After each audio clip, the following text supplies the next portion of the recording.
माननीय धर्मवीर आनंदीगे साहेबांचा आशीर्वाद आणि वंदनीय बाळासाहेबांचे विचार आणि या महाराष्ट्र राज्याचे यशस्वी मुख्यमंत्री विद्यमान उपमुख्यमंत्री एकनाथ शिंदे साहेब यांच्या मार्गदर्शनाची जीत आहे। त्याचबरोबर कार्यकर्त्यांची मेहनत आणि कार्यकर्त्यांचा एकीचा बळ ज्याला म्हणतात ना, त्याची ही जीत आहे। तर कार्यकर्त्यांच्या एकीच्या पुढे कोणी टिकत नाही। जेव्हा कार्यकर्ता लढत असतो त्यावेळेला त्यांना कुठलाही शिखर असतो तो गाठतो। त्यामुळे लोक समोरवाला सुद्धा विचार करतो का फॉर्म भरायचं की नाही, तर त्याची ही जीत आहे। आणि त्याचबरोबर एकता भोईरनी जी गेले 3 टर्म केलेला काम मेहनत त्याची ही जीत आहे। तर एकता भोईर नगरसेविका जेव्हा झाली तेव्हापासून जी जमवलेली केलेले लोकांचे प्रश्न केलेला उकळ या सगळ्या गोष्टीची जीत आहे। त्याचबरोबर त्या प्रभागात 4 नगरसेवक आमचे मग ते योगेश जानकरजी आहेत, प्रकाश शिंदेजी आहेत, त्याचबरोबर संध्या मोरेजी आहे, त्यांनी सुद्धा एकत्रपणे काम केलं म्हणून लोकांना विकास दिसला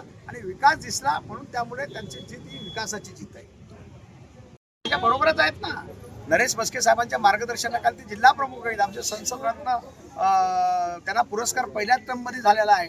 त्यामुळे एकनाथ शिंदे साहेबांच्या बरोबर नरेश म्हस्के साहेब सुद्धा माझ्या या विजयामध्ये सहभागी आहेत।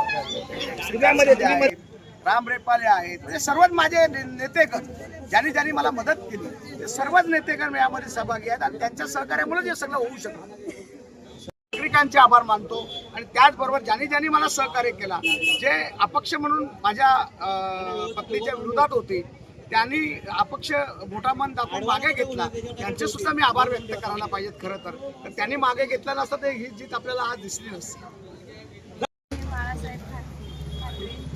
धर्मवीर आनंदीगे साहेबांचा आणि आमचे मुख्यमंत्री उपमुख्यमंत्री एकनाथ शिंदे साहेब, नरेश म्हस्के साहेब आणि श्रीकांत शिंदे साहेब, लता वहिनी शिंदे, आमच्या मातोश्री आणि पूर्ण जनतेचा आशीर्वाद आणि माझ्या जोडीला सोबत काम करणारे आमचे 4 नगरसेवक आणि तळागाळातून सगळी माझी जनता यांचा माझ्यावर खूप आशीर्वाद आणि त्यांच्या आशीर्वादामुळे आज ही माझी जीत मला समोर दिसते।